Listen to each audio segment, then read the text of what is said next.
Très heureuse de vous savoir nombreux pour suivre ce journal de 20 h à la une de ce journal.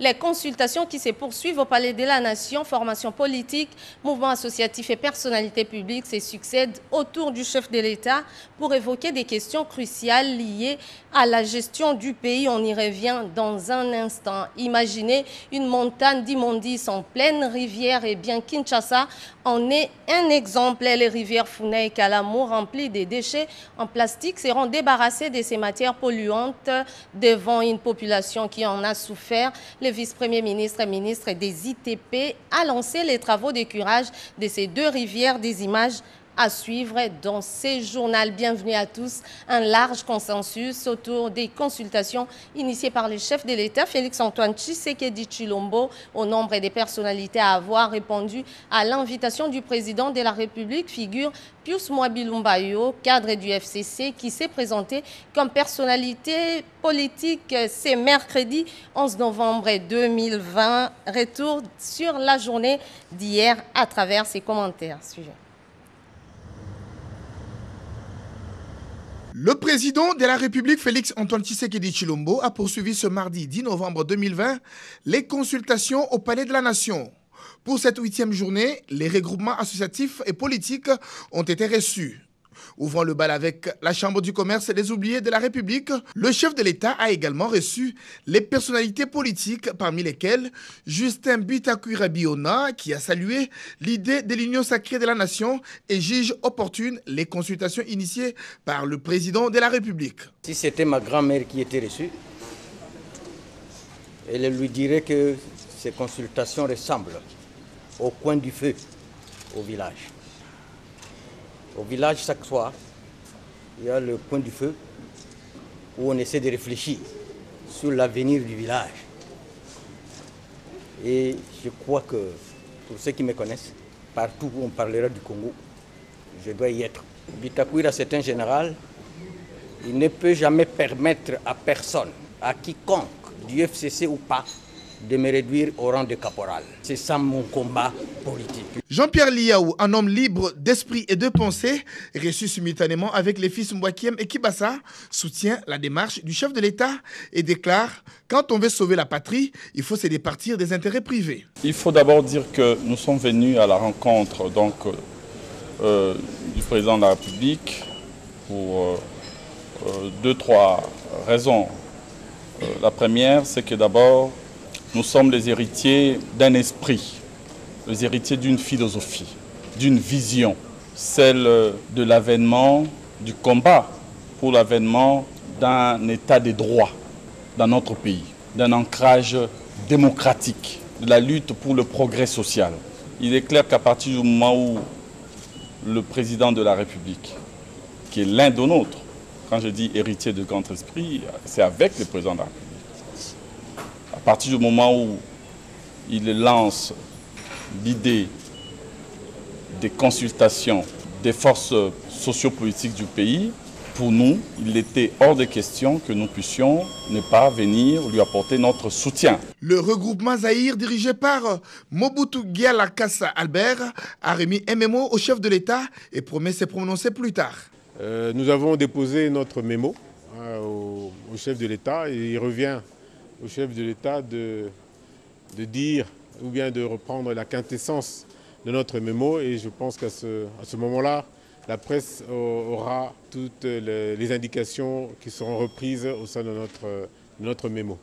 Le parti Lumumbis unifié, conduit par Godefroid Mayobo, reconnaît au chef de l'État le droit de convoquer les consultations. C'est la délégation du parti Lumumbis unifié qui a répondu à l'invitation de son Excellence, Monsieur le Président de la République, sur base de 3 considérations. Premièrement, il y a ce que feu le vénérable patriarche Antoine Gizenga nous a appris. Il disait ceci: celui qui a la lourde responsabilité de conduire la communauté, on ne lui met pas le bâton dans les roues, on le conseille, parce que chacune de ces erreurs peut être fatale pour toute la communauté. Deuxièmement, il nous disait, et c'est un principe universel, quand le chef d'un village lance un SOS, il faut d'abord aller l'écouter. Et on ne peut pas refuser. Et troisièmement, nous devions faire droit légitime du président Félix Tshisekedi de consulter. Tous ceux qui l'ont précédé ont consulté. Le groupe des 13 parlementaires appelé G13 prône un consensus afin de privilégier l'intérêt national. Vous savez que le G13, c'est la 3e fois que nous rencontrons le président de la République qui a lancé cet appel à l'union pour l'union sacrée de la nation. Et cet autre terme trouvé au mot consensus pour lequel nous avions lancé un appel le 11 juillet dernier face à la crise que connaît notre pays et à l'impératif qu'il y a à avoir un consensus sur les réformes majeures de la nation. Et bien entendu, ce point de vue partagé, nous l'avons nourri avec le président de la République par rapport à la perspective qui s'est définie pour l'avenir du pays. Et nous avons dit, en ce qui nous concerne, que cette union pour la nation sacrée n'est pas un camp politique. Il est une communion d'idées, de pensées et d'actions en faveur des réformes pour sauver le pays par rapport à la crise que le pays connaît aujourd'hui. Plusieurs caucus ont été reçus ce jour par le président de la République, à savoir les élus du Congo central, le caucus du Nord Kivu et le caucus de la province orientale. Je le disais tantôt, la liste des personnalités consultées par le chef de l'État, Félix-Antoine Tshisekedi Tshilombo, s'allonge au nombre des personnalités à avoir répondu à l'invitation du président de la République. Figure Pius Mwabilumbayo, cadre du Front commun pour le Congo, la journée de ce mercredi 11 novembre 2020 au Palais de la Nation, à travers ces reportages de Patrick Michel Moukoui. Ce n'est pas un problème de liberté, mais plutôt de bon sens. C'est en ce terme incisif que Pius Mwabilou, homme politique influent, ministre d'État et cadre du Front commun pour le Congo, a répondu aux questions de journalistes sur les motivations de sa présence aux consultations lancées par le chef de l'État Félix-Antoine Tshisekedi. Je ne vais pas livrer le contenu des échanges que j'ai eus avec le président de la République.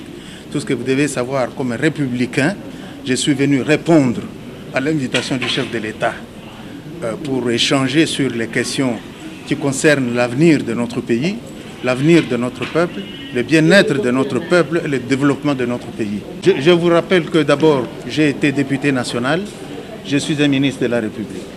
Quand on a été député national, on n'est pas député pour sa famille, biologique seulement, on est député pour tous nos compatriotes.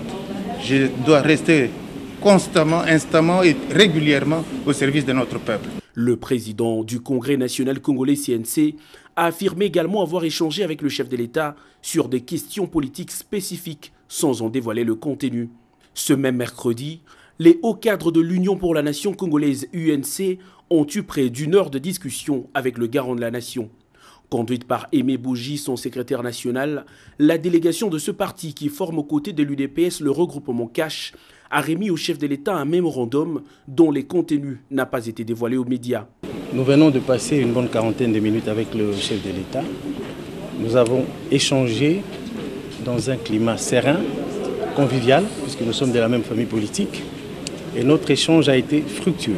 Donc nous sommes convaincus que certaines de nos idées, de nos propositions, se retrouveront dans son discours à la nation. Et en ces moments-là, nous tous, nous allons nous retrouver et peut-être qu'on pourrait échanger sur ce discours-là qui sera le plus important. Le chef de l'État est en train de consulter et je pense que nous devons prendre notre mal en patience et attendre patiemment que le chef de l'État parle aux Congolais. Le chef de cette délégation de 18 personnes, y compris les partis alliés à l'UNC, s'est montré très réservé à certaines questions de journalistes. Peu avant les crépuscules, les journalistes ont plié bagages, fin de consultation, du moins pour ce mercredi 11 novembre 2020. Aux dernières nouvelles, nous apprenons que le projet de loi de reddition des comptes exercice 2019 vient d'être déclaré recevable et envoyé à la Commission économico-financière de l'Assemblée nationale devant les élus légitimes du peuple. José Séléa Lagouli, ministre des Finances, a répondu aux 17 points soulevés par l'ensemble des députés nationaux ce mercredi concernant les dépassements budgétaires déplorés par les élus nationaux. José Séléa Lagouli, ministre des Finances, les a situés dans un contexte politique particulier en soutenant que la loi est opposable à tous. La situation politique de l'heure, les interrogations sur les rapports mapping, deux sujets essentiels dont les entretiens entre les présidents du Sénat, Alexis Thambwe Mwamba et les diplomates allemands en poste à Kinshasa en premier lieu et par la suite avec une délégation du consortium de la société civile pour la promotion de la justice transitionnelle et Jeuni Dadachabani, Berthe Moukonkole et Henri Amouri pour les reportages. Dr Oliver Schnackenberg, le nouvel ambassadeur de la République fédérale d'Allemagne en République démocratique du Congo, était l'hôte du président du Sénat, l'honorable Alexis Thambwe Mwamba. Les deux personnalités ont échangé sur la coopération bilatérale et la situation politique de l'heure, marquée par les consultations faites par le chef de l'État, Félix-Antoine Tshisekedi. Il ne nous appartient pas à nous ingérer. Ce n'est pas notre intention.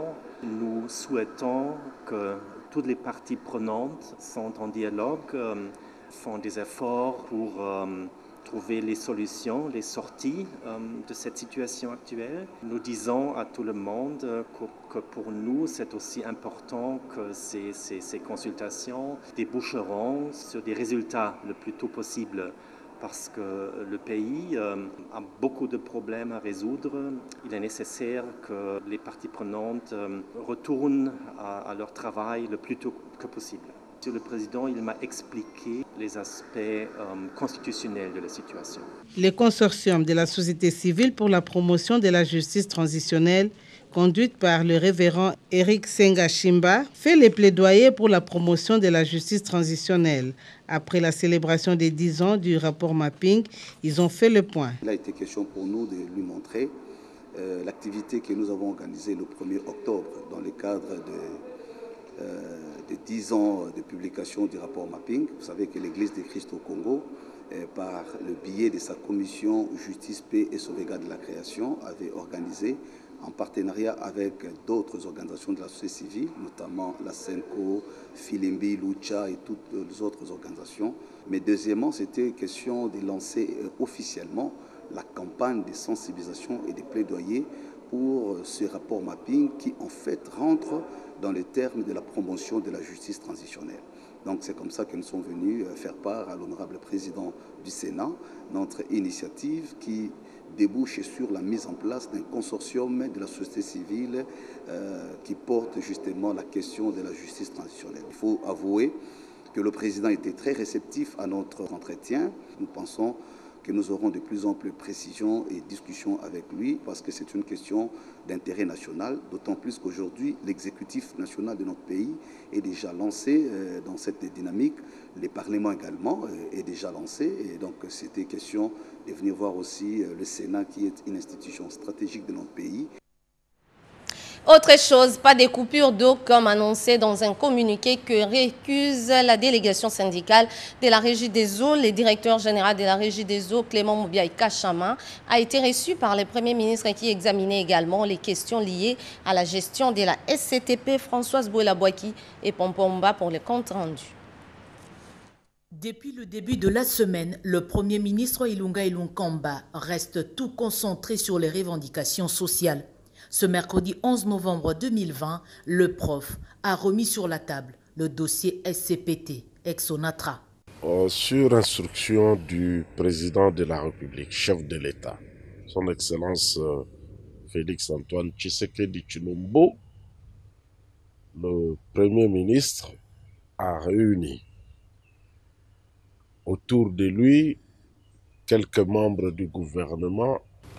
S'agissant de la SCTP ex-Onatra, il était question d'examiner la situation économique et financière qui sévit dans cette entreprise de l'État et de rechercher les voies et moyens afin, d'une part, de favoriser les départs à la retraite. En croire le PCA de cette société commerciale, José Makila Soumanda, un paiement va être effectué. Nous sommes attendus à ce que l'État puisse nous donner presque la moitié, donc 207 millions.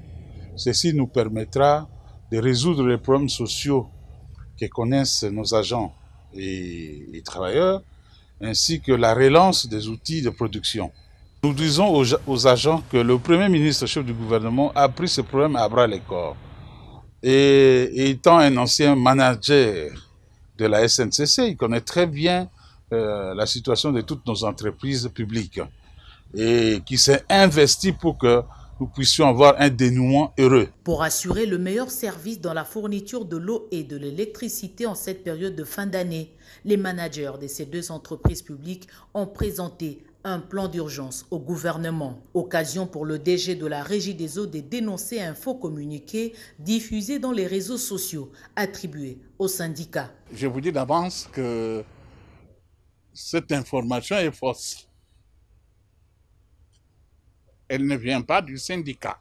Il semblerait, c'est pour bien situer les gens, il semblerait que c'est l'ancien communiqué qui est sorti de Top Congo suite à la déclaration du même syndicaliste l'année passée en décembre 2019. Ils ont pris ça, ils ont travaillé de leur manière dans le but, je ne sais pas, de faire souffrir la population. Mais je vous dis d'avance qu'il n'en est pas question. Une coordination dans la méthode pour des résultats durables, c'est ce qu'on peut comprendre dans la priorisation des dossiers à quelques semaines des fêtes de fin d'année. Parlons coopération avec ces deux pays qui ont toujours œuvré dans le sens de réaffirmer leurs relations. La première réunion des consultations diplomatiques régulières entre la République démocratique du Congo et la République sud-africaine à Cape Town vient cristalliser cette entente commune, réunion à laquelle prend part la ministre d'État, ministre des Affaires étrangères, Marine Toumba-Nzeza. Gina Wabiwa est sur place. Merci beaucoup. C'est un grand plaisir. Thank you very much. Welcome. Tout commence par ces tête-à-tête à huis clos pendant une vingtaine de minutes entre Naledi Pandor, ministre des Relations internationales et de la coopération sud-africaine, et Marie Toumba-Nzeza, ministre des Affaires étrangères de la République démocratique du Congo, au Parlement sud-africain à Cape Town. Juste après, les deux personnalités regagnent la résidence diplomatique pour la première réunion des consultations diplomatiques régulières. Prenant la première la parole, Naledi Pandor a annoncé que son pays, l'Afrique du Sud, est disposé à travailler avec la République démocratique du Congo afin de booster l'industrialisation des deux pays et pourquoi pas l'Afrique. Marie Toumba-Nzeza a quant à lui, dans son speech, indiqué que le retrait progressif de la force de la MONUSCO se fera en parallèle d'un renforcement temporaire de la composante police et civile. Concernant la FIB, le gouvernement de la République démocratique du Congo est d'avis que le retrait des troupes de la MONUSCO doit commencer par les troupes jugées non essentielles et que les éléments de la brigade d'intervention devraient être les derniers à quitter les territoires congolais, a-t-elle poursuivi. Quant au dossier présidence de l'Union africaine par la République démocratique du Congo, Marie Toumba-Nzeza a fait savoir que la République démocratique du Congo va certainement hériter d'une grande partie du programme sud-africain du fait que la Covid-19 l'a perturbé. Répondant aux questions de la presse, Naledi Pandor, ministre sud-africaine des Relations internationales et de la coopération, a indiqué que le projet Inga 3 est alléchant pour son pays. Et pour Marie Toumba-Nzeza, la République démocratique du Congo compte sur l'expérience sud-africaine pour sa présidence prochaine à l'Union africaine. Après les dîners offerts en l'honneur de la ministre d'État Marie Toumba-Nzeza par son homologue sud-africain, les deux personnalités se sont séparées sous une note de satisfaction avec espoir de se revoir pour des sujets d'intérêt commun. Pour les paiements du personnel de l'administration publique, malgré les retards constatés, le vice-premier ministre et ministre du Budget l'a dit à la délégation de l'administration publique, Jean-Baudouin Mayomambe, qui a également reçu une délégation du Sénat, Cédric Eninambo et Hermé Bangando, signe ces reportages. Pour la session budgétaire de septembre de cette année, les crédits alloués à la Chambre haute du Parlement sont en souffrance. Les sénateurs Éric Roubouillet, questeur du Sénat, et Rollin Zazi l'ont fait savoir au vice-premier ministre, ministre du budget Jean-Baudouin Mayomambeke. Dans la pratique, il s'observe une faible mobilisation des recettes qui s'explique par la période des crises sanitaires qui frappent de plein fouet la planète. Les patrons du budget a tenu à rassurer ses hôtes pour la suite. Je suis venu lui faire part des difficultés que nous avons au niveau de la chambre haute. Et je dois le dire qu'il a été favorable. Il nous a réservé un accueil chaleureux.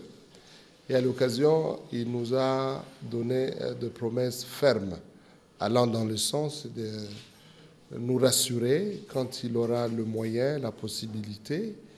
Il sera juste à l'égard de tous les bénéficiaires de ces services. Dans un autre volet, beaucoup plus social, l'intersyndical était autour de Jean-Baudouin Mayomambeke. Les pactes sociaux ne doivent pas être rompus. Le gouvernement doit honorer ses engagements. C'est en substance les messages de l'intersyndical. Il nous a certifié que d'ici là, la paie, d'ailleurs la paie a déjà commencé, d'ici les 15, et tout le monde sera payé. Nous avons demandé, outre le fait que ce mois ici, ça a pris du temps, au moins pour le mois qui vient, c'est mois même de novembre ici, avant qu'on arrive à la fin, il faut qu'on paye les gens. Au chef de l'État, nous avons dit, nous sommes à même de vous accompagner pour que le moyen énorme entre dans la caisse de l'État. Nous sommes prêts à vous accompagner pour identifier les réseaux mafieux. Punissez-les, récupérez l'argent. On en vient maintenant à cette information. Les rivières Kalamu et Funa à Kinshasa, débarrassées de leurs immondices et diminuer l'exposition des habitants environnants en matières polluantes telles que les déchets en plastique. Le vice-premier ministre et ministre des Infrastructures et Travaux publics, Willy Ngopos, a lancé l'opération d'écurage des caniveaux en présence de nos confrères JR Kabamba et Nadine Kiloche.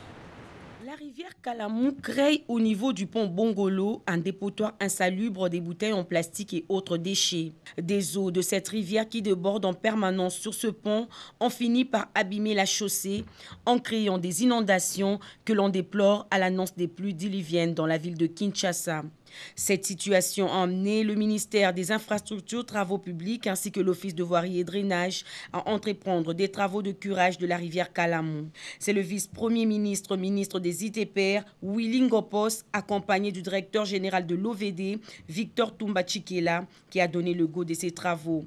Le numéro 1 de ZITPR a saisi l'occasion pour annoncer dans le tout prochain jour la construction du nouveau pont au niveau de Bongolo vers l'université Kimbanguiste, pour ainsi désengorger les avenues de l'université et Victoire. En érigeant un second pont à côté de l'ancien ouvrage permet d'évacuer aisément les eaux de manière à les remettre dans leur lit. Les travaux de même envergure devraient être également envisagés au large de l'église de l'armée de l'Éternel et au niveau de la première rue d'Ilandos dans la commune de Limete. Pas de place à l'improvisation en matière électorale et les réformes pour améliorer les processus sont indispensables. Après chaque cycle, les experts électoraux réunis au sein de l'Ordre national des experts ont réfléchi sur ces deux sujets. Les précisions avec Floribert Kinanga-Moussachi. Promouvoir les valeurs de la démocratie et apporter une expertise avérée à la réflexion sur les réformes électorales indispensables pour une meilleure organisation des scrutins de 2023. Tel est l'objectif poursuivi par l'ONEL pour la production d'un guide des réformes électorales à soumettre au gouvernement. 4 intervenants se sont succédés pour orienter les travaux, afin que les organes prévus par la Constitution puissent assurer un fonctionnement harmonieux de la République démocratique du Congo, dans la dynamique déjà lancée pour une démocratie véritablement au service des administrés. Le premier orateur, le professeur Jacques Njoli, a expliqué l'impact de la révision constitutionnelle sur les réformes envisagées. Le professeur Ferdinand Kapanga, quant à lui, a plaidé pour une régularité du cycle retenu par la loi fondamentale adoptée par l'État congolais. Madame Chantal Ngoïchite, en tant qu'avocate, activiste au sein de la société civile et experte ayant œuvré au sein de l'Organisation nationale de gestion électorale, elle a démontré la nécessité de l'implication de la femme en tant que partie prenante incontournable. Le président de la Commission électorale nationale indépendante, Corneille Nangayo Belou, avec sa somme d'expérience accumulée et vécue, a rappelé les préalables dont il faut tenir absolument compte pour demain. À rétablir les 4 fonctions régaliennes de l'État. Une administration forte. Deuxième fonction, une armée et une police, la justice. Dans tous les chefs-lieux, qui est des cours. Les préalables sont définis ou sont plus ou moins dictés par certaines questions. Quel fichier on va utiliser pour les élections de 2023? Toutes les options sont sur la table et selon qu'on aura beaucoup de temps, l'idéal aurait été, et nous l'avons dit aussi au chef de l'État, de procéder au recensement administratif de la population. Vers des actions coordonnées entre l'Agence des préventions et des luttes contre la corruption, un service de la présidence de la République et de la Direction générale des douanes et accises, les deux parties entrevoient la signature d'un protocole d'accord sur l'échange d'informations. Rikin Zouziloya nous en dit un peu plus à travers ses reportages. C'est par ordonnance présidentielle du 28 mars 2020 que le chef de l'État, Félix-Antoine Tshisekedi Tshilombo, a créé l'Agence de prévention et de lutte contre la corruption, APLC en sigle. Une agence qui a pour mission de veiller aux bonnes pratiques dans la gouvernance économique en République démocratique du Congo. C'est dans l'accomplissement de ces prérogatives que le coordonnateur de l'APLC, Guilain Kikangala, vient d'effectuer sa première mission à la Direction générale des douanes et accises. Il a eu sur place une fructueuse séance de travail avec le staff que dirige le directeur général par intérim de la DGDA, Jean-Baptiste Nkongolo Kabila Mouchi. Nous avons l'honneur d'avoir pu accueillir ce jour monsieur le coordonnateur et toute son équipe qui, pour débuter les travaux qui sont les siens, a préféré venir s'enquérir de la situation dans laquelle la Direction générale de douanes et accises est en train d'évoluer. Nous avons toujours accueilli de plein pied toute forme de réforme qui viendrait chez nous en vue de pouvoir aider le chef de l'État et son gouvernement à pouvoir réunir les moyens nécessaires pour atteindre ses objectifs. Les deux parties ont convenu de signer dans un avenir proche un protocole d'accord. Il sera basé sur l'échange des informations financières. L'APLC se veut un outil supplémentaire, je dirais pratiquement le bras armé de la République pour la lutte contre la corruption, le blanchiment des capitaux et tous les délits assimilés. Nous parlons avec toutes les institutions, avec tous les services qui sont en charge de cette problématique. Et en venant ici, je crois que je suis venu à la bonne porte, j'ai toqué à la bonne porte, puisque monsieur le directeur général d'intérim et vous-même avez en charge, je dirais, un certain nombre de défis très clairs dans cette problématique qui est la lutte contre tout ce genre de délits financiers et notamment à nos frontières. Une visite guidée des installations a sanctionné la rencontre. Le directeur général de la radio-télévision nationale congolaise, Ernest Kabila Ilunga, séjourne dans la ville de Kisangani, province d'Elacho, pour les activités entreprises par les directeurs généraux de ces médias publics à travers ses reportages. Tout commence par la présentation des civilités au premier président de la Cour d'appel de Kisangani. Avec Bavo Kassenda Mukendi Mkokesha, il a été plus question de la recherche et des solutions idoines aux problèmes qui concernent les patrimoines de la RTNC qui sont soit occupés ou soit spoliés par des personnes n'ayant pas qualité. La plupart de ces maisons résidentielles sont occupées par les juges, les magistrats et les avocats. Je suis aujourd'hui matin à la Cour d'appel, voir le premier président de la Cour d'appel, puisque il est chef de corps. À sa qualité de chef de corps, comme j'ai des problèmes relatifs à son secteur, il fallait ce que je le vois. Premièrement, lui présenter les civilités, puisque c'est la première fois que nous sommes ensemble. Deuxièmement, lui poser les problèmes que connaît la RTNC, que lui, avec le pouvoir répressif qui lui est reconnu, il puisse aider la RTNC à entrer dans ses droits. L'Assemblée provinciale, les ministères provinciaux des médias et communications et la mairie de Kisangani ont bénéficié des civilités du numéro 1 de la RTNC, Ernest Kabila Ilunga. À l'hôtel de ville de Kisangani, il a été aussi question de relancer les studios de la RTNC placés au marché central, studio réduit en silence il y a quelques mois. Des cadeaux représentant les sites ouaguéniens de Kisangani et Wax Sotexki lui ont été remis en guise de son passage dans la ville de Kisangani, ville historique. Le point de mire de cette série de visites a été le centre médical Papa Bouandé et les maisons environnantes, patrimoine de la RTNC sur l'avenue de la radio. Par rapport d'abord à la visite terminale du centre médical sont très bonnes.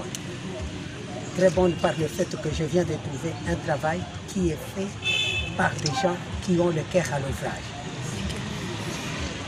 Et puis vous savez que ce n'est pas facile de travailler dans un centre où soi-même on est au four et au moulin. Où soi-même on s'est fait aussi sacrifice. Puisqu'il y a des choses qu'on n'a pas. Il y a des matériels qui nous manquent. Il y a même un personnel qui nous manque. Mais le même personnel que nous avons fait la polyvalence. Il faut l'apprécier à juste titre. Et surtout, lui jeter des fleurs. Très déterminé, le directeur général de la RTNC, Ernest Kabila Ilunga, compte apporter un nouveau souffle à la direction provinciale de la RTNC Tchopo. Le ministre de l'Environnement et Développement durable, Maître Claude Nyamugabo Baziboué, a répondu présent au dialogue des hauts niveaux sur l'agenda climatique de la République démocratique du Congo et la COP26. Je ne vous en dis pas plus. D'autres détails dans ces commentaires signés Lopez Kakouba-Loris. D'un repas, députés nationaux, sénateurs, ministres, ambassadeurs, acteurs publics et privés ont échangé pour des options claires à lever afin de parvenir à une meilleure planification et exécution de la contribution déterminée au niveau national en termes de leadership politique, pilotage interministériel et coordination technique de l'action climatique nationale. Plusieurs intervenants ont abordé le sujet réparti en 4 sessions portant sur l'état des lieux de l'agenda climatique en RDC, enjeux, ambitions et défis de la COP26, orientation finale et engagement politique. Ajoutez à cela la contribution des participants. Par de messages pré-enregistrés, les délégués du président de la COP26 et la secrétaire exécutive de la Convention cadre des Nations Unies pour les changements climatiques ont félicité cette initiative du ministre de l'Environnement tout en rappelant les attentes que nourrissent leurs structures vis-à-vis de ces assises. Dans son adresse, Maître Claude Nyamugabo Baziboué, ministre de l'Environnement et Développement durable, affirme clairement les orientations devant sortir de ces dialogues de haut niveau. Assurer un portage politique engagé qui permettra à tous les acteurs publics et privés d'intégrer l'action climatique dans leur planification sectorielle. Mettre en place une coordination interministérielle et multisectorielle de l'agenda climatique national. Renforcer et accélérer le processus technique de revue de nos ambitions et de planification programmatique de notre CDN, mettre en place un mécanisme cohérent de mutualisation de tous les efforts techniques et financiers fournis et de comptabilisation des résultats sectoriels afin d'amorcer la comptabilisation périodique des résultats. Retenez que la RDC a ratifié l'accord de Paris et s'est engagée à réduire de 17% ses émissions de gaz à effet de serre à l'horizon 2030. L'armistice, les forces armées départent le monde se souviennent de ces moments qui a marqué la fin de la Première Guerre mondiale. On en parle dans ces reportages. Le général Massi Bamba Albert, commandant des parcs nationaux et réserves, nommé par le commandant suprême des FARDC, président de la République, Félix Antoine Tshisekedi Tshilombo, a remis le trophée de meilleure initiative écologique au sénateur à vie Joseph Kabila Kabange pour le parc animalier de la vallée des Lantzélé par l'entremise de son directeur du parc en vue de le remettre acquis de droit. Ils étaient 10 lauréats à être primés de ce trophée et diplôme pour le compte de la 2e édition du Festival international Entreprises écologiques Génie Vert. C'était à l'hôtel Béatrice, nous sommes là dans la commune de la Gombe. Le second à être primé, le lieutenant-général Maurice Agourou, commandant corps parc national honoraire écologiste environnemental et mérite. Il s'en est suivi de la journaliste Ferna Toumba, présentatrice de Manaka Objectif Vert de la chaîne CMB TV. Primé meilleur journaliste Flamme Vert. Tous protecteurs environnementaux, cheval de bataille du chef de l'État Félix Antoine Tshisekedi Tshilombo pour la protection des écosystèmes et réchauffement climatique et les aires protégées.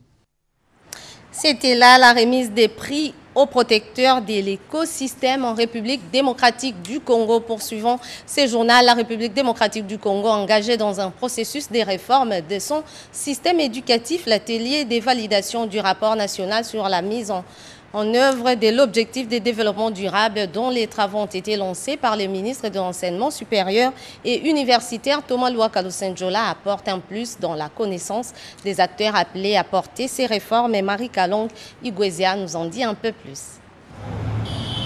Dans le cadre des visites de travail dans les établissements du supérieur de la ville-province Kinshasa, la vice-ministre de l'ESU, Liliane Mbanga-Lwaboshi, a été à l'Université catholique du Congo. Le numéro 2 de l'ESU a profité de cette occasion pour assister à la défense de mémoire d'un étudiant. L'Université catholique a repris en respectant les gestes barrières et les étudiants qui avaient déjà le cours en ligne sont revenus. On a capitalisé cela. Les cours se sont donnés et on a pu organiser la première session des examens.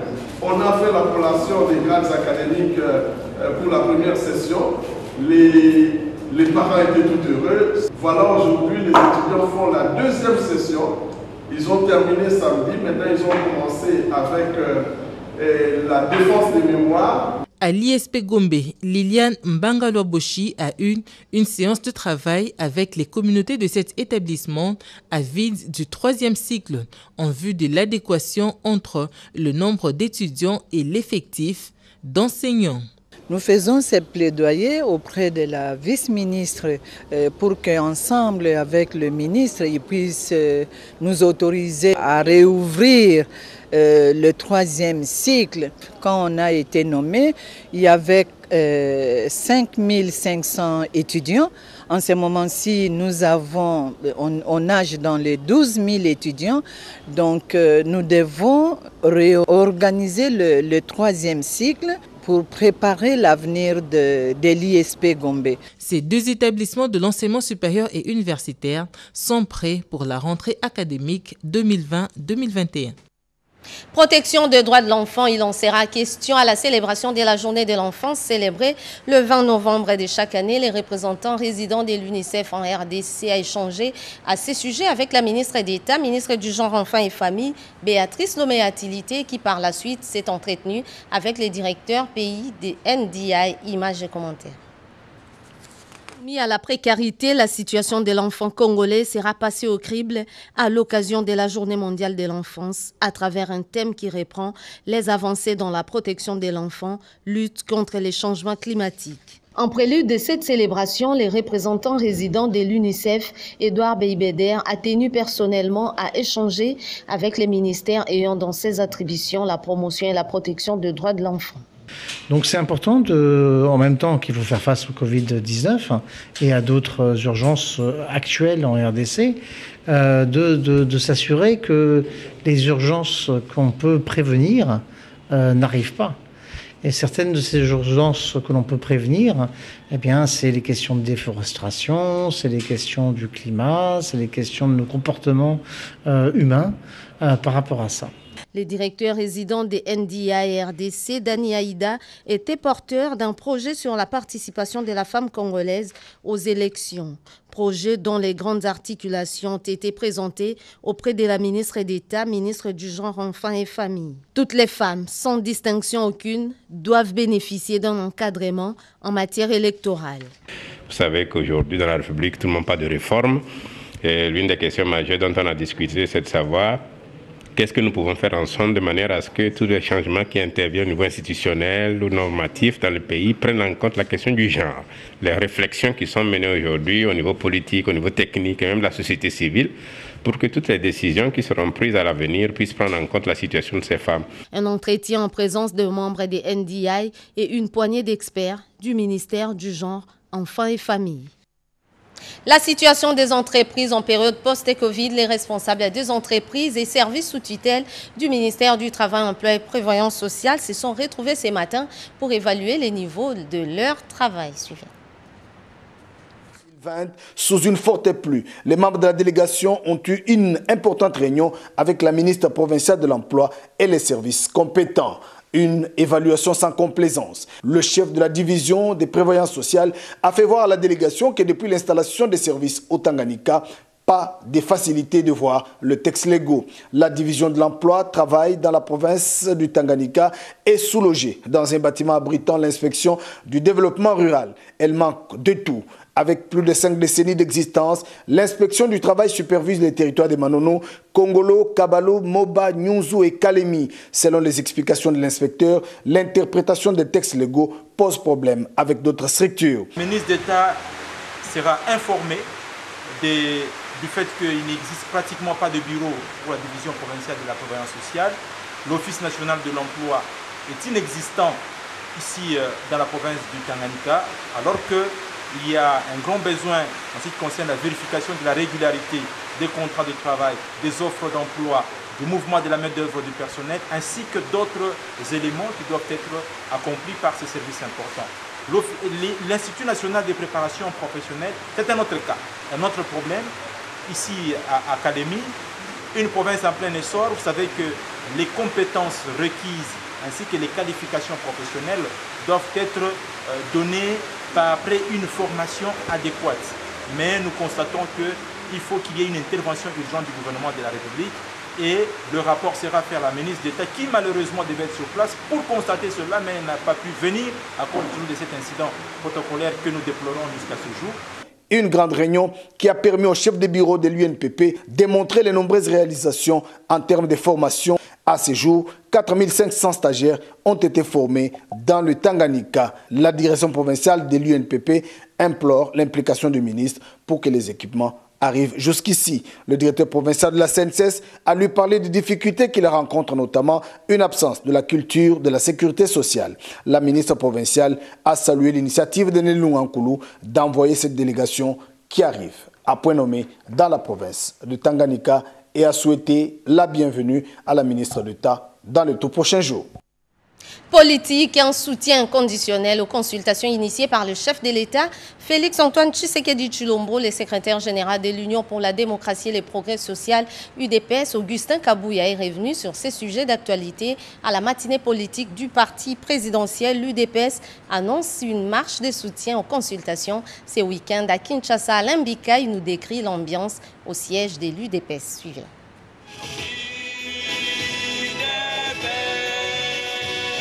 C'est une première dans l'histoire de l'Union pour la démocratie et le progrès social UDPS. Le parti d'Étienne Tshisekedi Wamulumba sera dans la rue ce samedi 14 novembre dans une marche pacifique. Cette fois-ci, non pas pour protester, mais pour manifester son soutien inconditionnel aux consultations nationales et à son initiateur Félix-Antoine Tshisekedi Tshilombo, président de la République. C'est ce qu'a indiqué le secrétaire général de ce parti, Augustin Kabouya, au cours de cette rencontre avec la base. En bon chef des troupes, Augustin Kabouya a galvanisé ses états-majors pour la réussite de cette manifestation qui sera organisée sur toute l'étendue du territoire national. C'est ce qui justifie même les reports de la célébration de la journée de la base prévue le 12 de ce mois à Kikwit dans la province du Kwilu.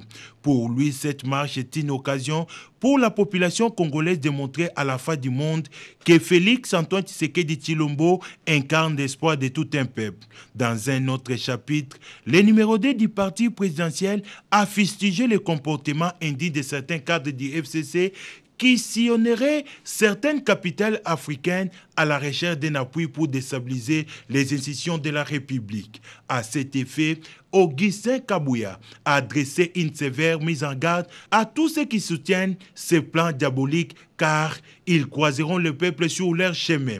La coalition FCC Cash n'était pas un lieu de refuge pour les criminels de sang et économiques, a-t-il martelé.